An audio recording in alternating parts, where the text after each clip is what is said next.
When writing this, I did not realize how long it would be, that there would be 3 parts, yet here we are. Go watch part 1 if you have not watched part 1. We're going to go ahead and get to part 2. Don't ask me questions about part 1 and part 2. You can go back and watch part 1.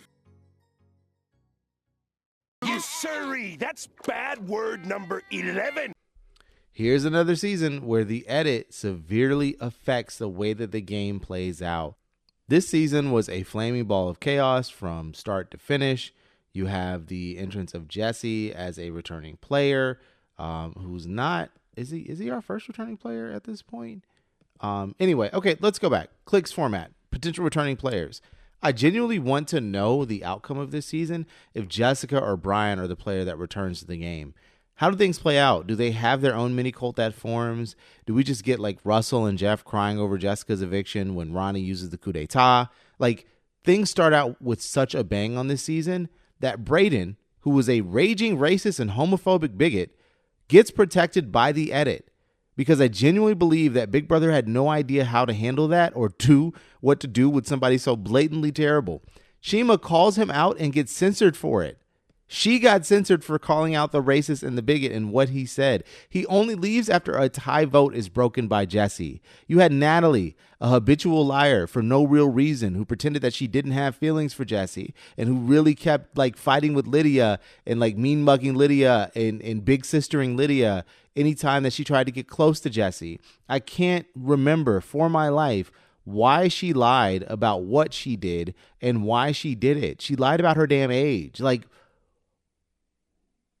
it's no surprise that woman has the political views that he does. Anyway, you had the moment that Ronnie got caught, the whole house turning against him, his entire beef with Michelle, which I never really got an idea of what the hell was happening there. Jordan screaming in Russell's face, Technotronics in the coup d'etat.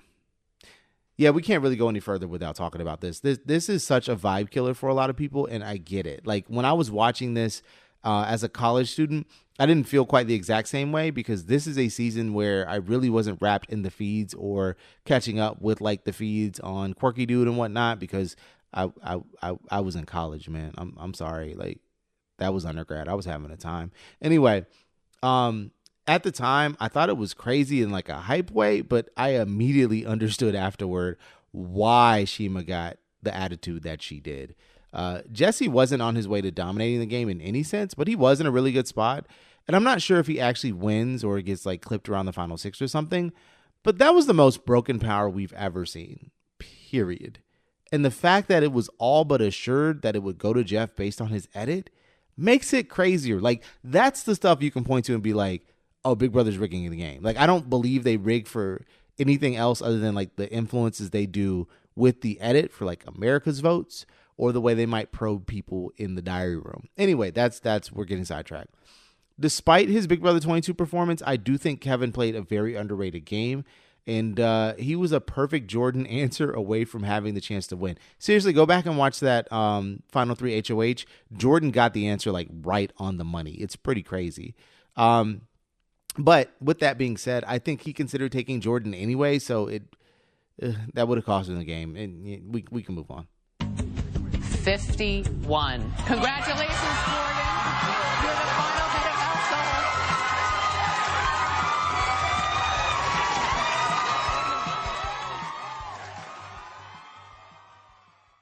You on shrooms, I'm on shrooms, we on shrooms.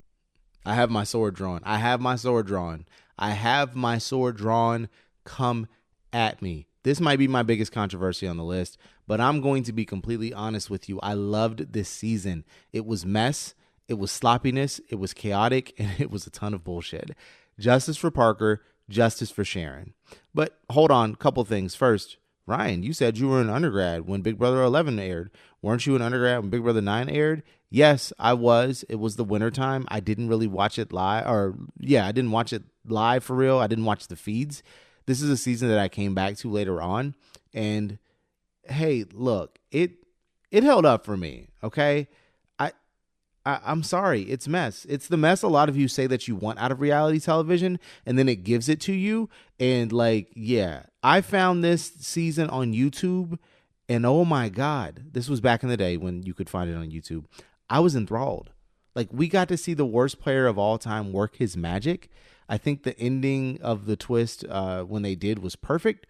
You would think the house guests would kind of see it coming, but I don't think anybody in the house knew how long they were supposed to be there for and how long the season was supposed to be. So they just kind of rolled with it until Ryan and what's-her-name got evicted. It's junk food ahead of the gourmet food that would come after it. But man, do I love it. Two warring sides of the house. Awfully bad gameplay moves like pretending to be hidden lovers, telling people your boyfriend is a racist, acknowledging that you're doing someone's dirty work and refusing to stop doing said dirty work, bad mouthing the only person in the game who can evict you and your ex-girlfriend right to his face. Like, just nasty work. And you've also got the inability of this cast to permanently send Crazy James home, who was the Elfit Vic before Elfit Vic. If you just ignore the circumstances surrounding the creation of this season and actually just watch it, you might enjoy yourself like I did. I promise you. No! What am I doing here? Oh boy.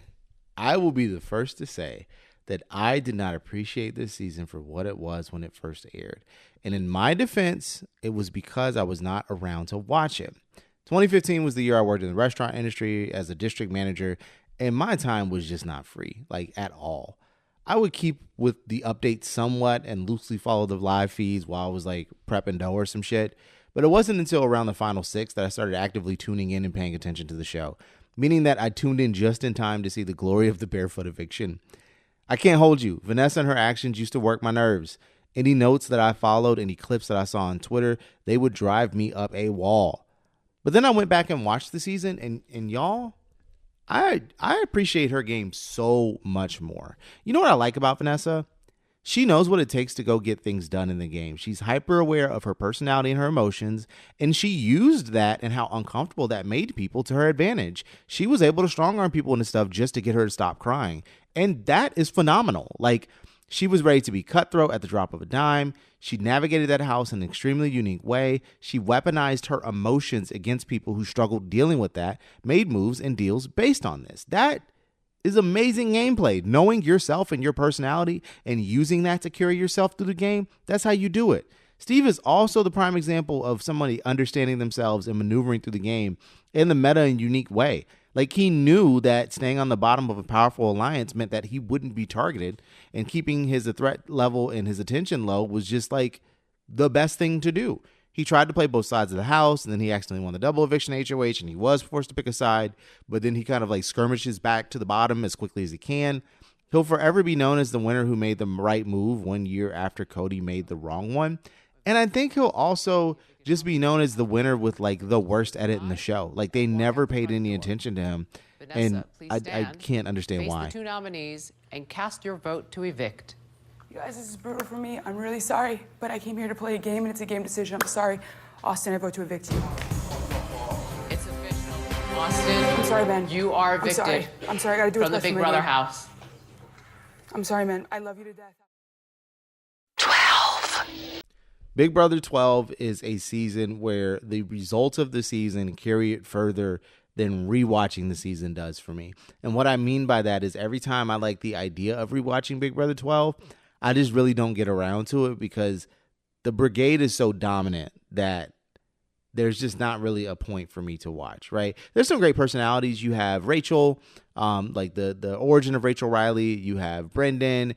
You have Matt, who faked a disease about his wife. You've got Lane being faux jealous of Brittany's boyfriend or fiance back home. You've got Brittany Haynes, the debut of Brittany Haynes. You've got the whole thing with Rachel's hair extensions. You've got the Rachel and Reagan fight. There's just a lot of good stuff to this season. The flop of the Saboteur might be my favorite thing about the season, of them building this thing up and then it's just dead week 1. Like, that is true Big Brother. That is true cinema. And I appreciate that. Yeah, I really don't have too much to say about this. On reveal of Enzo coming back for Big Brother 22, I was happy to see him. And, you know, that kind of faded once we got into Big Brother 22. But, you know, honestly, one of the things about Enzo that I really like is that no matter what house you put Enzo in, he's going to make it to the end almost every single time. Like, that to me is the mark of a good player. Now, Enzo lacks the ability to like really be cutthroat at the end, and he's too loyal, and that's always going to be his downfall. But that man's gonna get you to the final three. Like, he's gonna get you there, right? Because he's too affable. Leave him. People like love him too much. You can't just leave him in the game. So yeah, Big Brother 12. Salute to Big Brother 12. That's really all I've got to say about it. I think it belongs here at number 12. Keith, oh, watch out for Keith. This would be much higher if the end game played out in a natural way, okay? I'm just letting you know right now. This was number 10 when I did the TikTok video. I'm dropping it down one for a reason that I'll discuss later, but this is the one that I know people don't really care for, and I get it. It's a mixed season of veterans and newbies. It's a set of newbies that seem way in over their head, and there's a twist designed so that even if targeted, at least one of the veterans would make it to jury. So why did I like it? Big Brother 13 is one of those seasons where the ingredients should not mix. This should not make a meal, and yet they do. You're full, right? This primarily comes from week 3 when Danny ends up trying to get Brendan and Rachel to turn on Jeff and Jordan by convincing Rachel that Jeff is ready to come after them. It also makes me wonder what happens if Dick never has to leave the game, because I feel like he forces a turn on the other veterans very, very quickly. Danny's move backfired once everyone retraced the steps and conversations, and it caused the 4 of them to look squarely at her. It also resulted in Dominic's eviction that week, which who became Danny's future husband. And it also gave the newbies some ammunition and firepower to shoot back at the veterans. We got some fun moments this season. Shelly flipping on Jeff and Jordan was pretty cool, especially after their big blow up. Kalia won like a couple clutch HOHs, including the double eviction HOH, Lawan's special power HOH, and the clown shoe incident that became infamous because of Kalia's double eviction HOH. The big hang up here is Pandora's box. We're kind of told that Porsche was forced to open it, but we don't really have 100% confirmation. And her opening it means that they brought back the doubles twist for that round and gave Rachel a competition that she had already won previously. And that just kind of feels like very heavy-handed. I think if not for that Pandora's box, Kalia and Shelly have great chances to win the game. But instead, we end up with a final 3 that's Rachel, Portia, and Adam. And really, Rachel is the most deserving winner out of that group. So it does peter out at the end, but I like coming back to it. Minnesota! Okay. I heard y'all on the TikToks. Y'all got mad at me for only having BB6 as an honorable mention. So I went back and I rewatched it, and it moved up a spot. Look, I like what BB6 is and what it's supposed to be. I used to like all of the players in BB6 for the most part. But as I've gotten older, it just doesn't hit the same for me. Like, I love Janelle and Kaser, and I like James Ryan. I like the split house and the back and forth. Don't really remember Rachel. I mean, Jennifer has the iconic week of going back on her word with Kaser. Howie, I can do without, right? Like, I know 1,000 Howies, and he just wasn't that funny to me. So, I don't know. But give me that key. Iconic. I sealed your partner's fate. Legendary. The pressure cooker, a competition so amazing that we begged for its return for 18 years.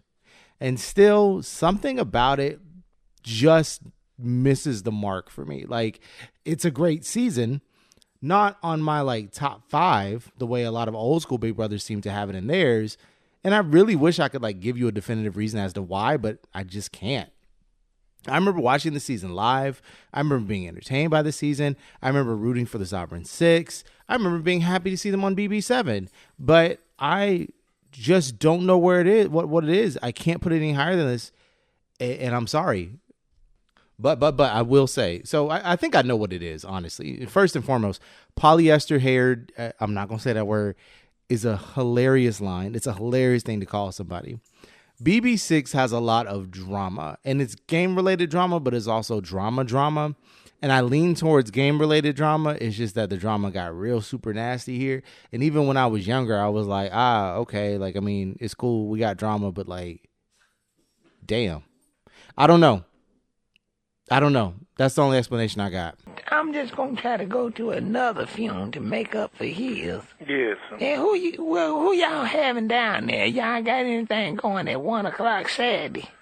And now for another season that always ends up in my top 10, but shifts where it is in my top 10. It's BB14. And this is definitely carried by a few people for me. Brittany Haynes, Ian Terry, and Dan fucking Giesland. I enjoy the people who exist around this trio and the moments created around them, but those are the three. I will say the glaring error of the season is definitely giving Jody the boot, because what the everlasting leg-dropping fuck, big brother. The only black player on the season, the oldest newbie of the house, of course she was on the chopping block after being the worst in a physical competition. Like, just not thought out at all, or thought out. I don't know, but it's bad. Don't stop doing day one evictions. It's bad. Nobody likes it, okay? Anyway, BB14 has some fantastic moments, though, and some great strategic moments as well. It was also nice seeing Janelle, Britt, and Dan come back, and Boogie was there. Now, I'm grateful for Boogie's appearance because he contributes to a wonderful moment, which is his eviction. Ian flipping on him and Frank is excellent. Leaving the goodbye message to top it all off was even better. And then Brittany's fake phone call with Janelle, which is, of course, redoing the bit that Boogie and Will did all over All-Stars, was just icing on the cake. But let's be real here. The star of the show is Dan Giesling. The man was down to one player after week 1 and was on the verge of being removed from the game, only to just maneuver his way to the end unlike anyone we had ever seen before. I'd argue his BB14 game was more entertaining than his BB10 game, especially considering the circumstances that he was up against, with one of the primary reasons being that he was a returning player.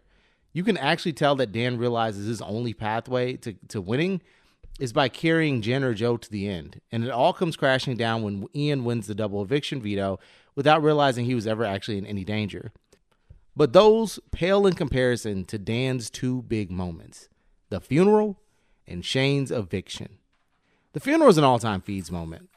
Sorry, dogs in the background again. I remember reading that it was happening and then seeing people post clips on Twitter, and I couldn't wait to see it put on the show. And it's one of the few times where like the show's edit does a moment justice, because this was an insane moment. Like, people knew as it was unfolding that this was an all-timer. And to see it play out, to see Dan actually pull it off, and not just convince Frank and Jen that like he can work with them, but get Jen to use the veto on him, and to get Brittany out, who was best positioned to win the game at that point, just mwah.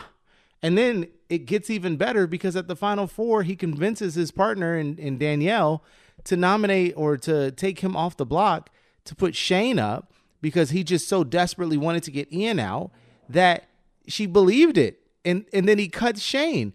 And then Danielle's face is just, it's just perfect. And I enjoyed watching Ian.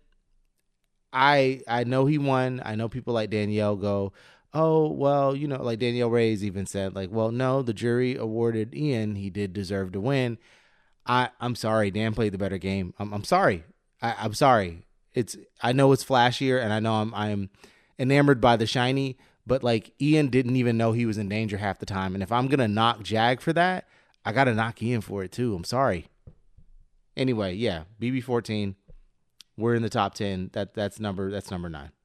Please stand. Well, you are standing at the head of the room, and you are facing the nominees. So go ahead and cast the sole vote to evict. All right, Danielle, look in your hands and look up. Real quick, Shane, you're a heck of a competitor. Ian, you're an equal competitor. Both of you guys got a great shot to win this game. But day one, I entered this game, and I had to get blood on my hands on day one. And every week it's been piling up and piling up. And now I'm up to blood in my elbows. And at this point in the game, I think back to the jury house. And I think of Joe, and I think of Jen. And they told me there's something big in this house. You're going to have one shot to break up. And this is that shot. So, Shane, I'm sorry I have to evict you. Taylor, gang. Taylor, gang. Taylor, gang. Taylor, gang. Taylor, gang. Taylor hails karma. Now, I hear a lot of people talk about how they were bored by this season, and I'm really not sure why in particular. Even in the edit, there's a lot of ups and downs and changes to the game. The split house twist, while not well executed, was a fantastic idea, and I don't know why for the life of me they don't just use the other set that they seem to pull like competitions out of to put together a second house for like a full week instead of forcing everyone outside. Hell, do 2 houses with 10 house guests each and go regular rounds, making them think that's all there is to it until you get like 3 evictions in and then merge them together. Like just go full Survivor with this shit, man. Y'all can do it. Anyway, I'm sorry, I'm distracted. Big Brother 24. If I take a look at things from a neutral perspective, I think the feeds were more exciting for Big Brother 24 than the episode. Remember, this is the last season to do the live move-in, and because of the live move-in and having access to night 1 feeds, we get an immediate understanding of what's happening in the game, and therefore more time to watch the dynamics of the house take shape. We watch Paloma form her group and how Taylor is treated, things that we would not have typically seen in a season like this, and it shapes the community narrative around the season pretty easily. Now, to go back to a point I made earlier in the video, Taylor is the player that I was mentioning when talking through Jag's game, and I think their 2 circumstances are fundamentally different. For Jag, he is saved through a twist that production did not plan for. They simply had to create a new way to cancel an eviction because of the sudden expulsion of Luke and extend the game out by a week. In Taylor's case, while she is spared from an eviction vote due to Paloma's exit, which I think occurred the day of the vote, she was always going to be given a second chance through the backstage pass twist. As terrible as that twist was, that was going to be the case. That's what was planned. This means that she would have stayed and either Alyssa or Paloma would have left instead. But let's focus off of that and onto the events of the season itself. What I absolutely love about Big Brother 24 is it gives us a story that no other season has ever come close to doing. A narrative arc that makes the season Taylor's story in a way that we've never seen. The woman just keeps overcoming odds the first few weeks and continues to fight to integrate her way into the social structure of the house. Even the culmination of everything with watching the leftovers all come to the realization that they were on the outskirts. You have, while they're talking in the HOH room, you quite literally have Amira in the backyard noticing who's missing and going, oh, that's just who's left over. Like, we're watching this on the feeds at the same time. You see people who are on the outskirts of the main alliance of the game proceed to do something about it. It was amazing television. It was absolute fucking cinema. If you know what the phrase Joseph parentheses 25 means, you know how incredible this moment in time was.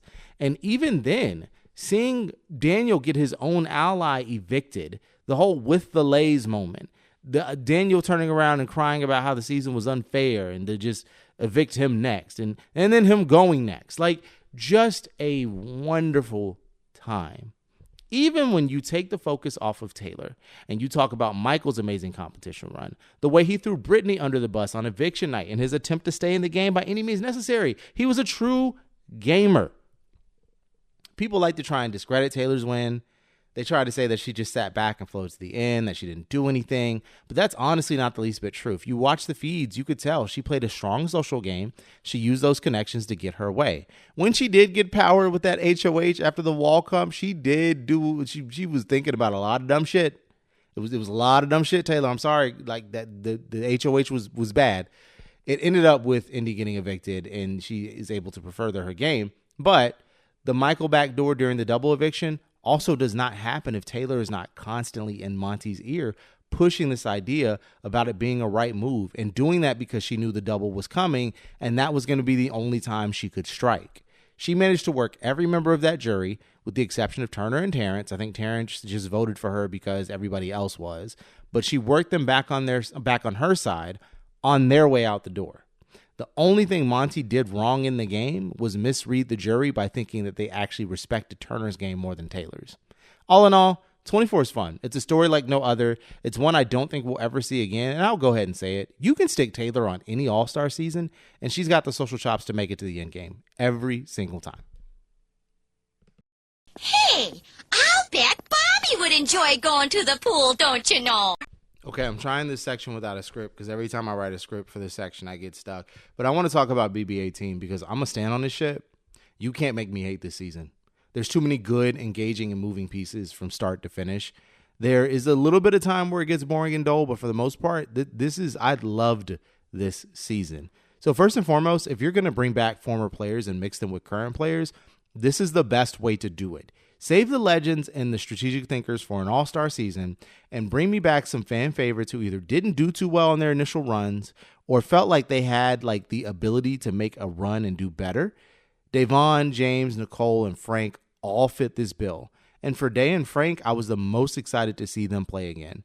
Davon, to me, showed a lot of instinct in her game, and this would be the theme, right? She has a lot of instinct, but she just kind of can't seem to get herself out of hot water when the trouble comes because she's going to push back every time, and I love that about her. In BB17, she ends up mad at Shelly and Clay because she thinks that they don't trust her because they catch her counting. Frank was a comp beast who got a favorable edit in 14, but it was going to be intriguing to see like if he matured on a return season. You have the whole treatment of Bridget and how towards the end of her stay in the house, she's able to get people to reconcile with her and apologize to her about their treatment of her. You have an end game that has 3 duos. Like usually we get sides warring or sides chipped off to where now the winning side is going against each other. You had 3 duos duking it out between Paul and Victor and Nicole and Corey and James and Natalie, and Nicole making the play to get Natalie to take the shot at Victor and Paul was fantastic. Like, I enjoyed the end of this game thoroughly. I enjoyed the beginning thoroughly. The middle's fine. I think Michelle having her breakdowns and stealing Pablo on the way out was a thing. I still maintain that if Paul would have just learned their lesson in advance about BB19 and owned a bit more of their game and not burned a couple bridges in jury, they win 18, they don't come back for 19, and they end up in All-Stars 2, which makes it an even more intriguing game. So, Nicole, this is your fault. No, I'm joking. It is your fault, but I'm joking. BB18 is a fun one. I like it. I will go enjoy it. Whenever people ask, like, what season should I watch? If you're looking for something in the newer era, I recommend 18. I think it's a great time. I think people will enjoy it and get the gist. I also love how like the Joey Rodriguez thing is like a callback that's coming like 8 years after this season. You know, black people. All right, I did a whole video on this season, so I'm not going to spend too much time on this. What I will say is I will put the card up here to link to the video about the cookout. And to summarize basically what I said on that video is, if you do not belong to any kind of underrepresented minority group, it is going to be very hard for you to put yourself in the shoes of black viewers watching this show. Some of you have managed to do so. A lot of you have not. I can tell by the comments on that video. I'm not going to argue with you. I don't care. You want to see my arguments? Go watch that video. Also, CBS monetary and copyright strikes anything about Big Brother 23 for whatever reason. So, yeah, go watch that video. When worlds collide. Is it recency bias? Maybe. Maybe it is. Maybe it's not. Big Brother 26 was amazing to me. I enjoyed it. First and foremost, the AI Arena, or now BB Blockbuster as it's called, is the best change that Big Brother has made to the format of the game since the power of veto. It was absolutely necessary with the types of gas and gameplay that we have been getting over the last few seasons. You cannot make things predictable if you don't know on Monday or Tuesday who is going home.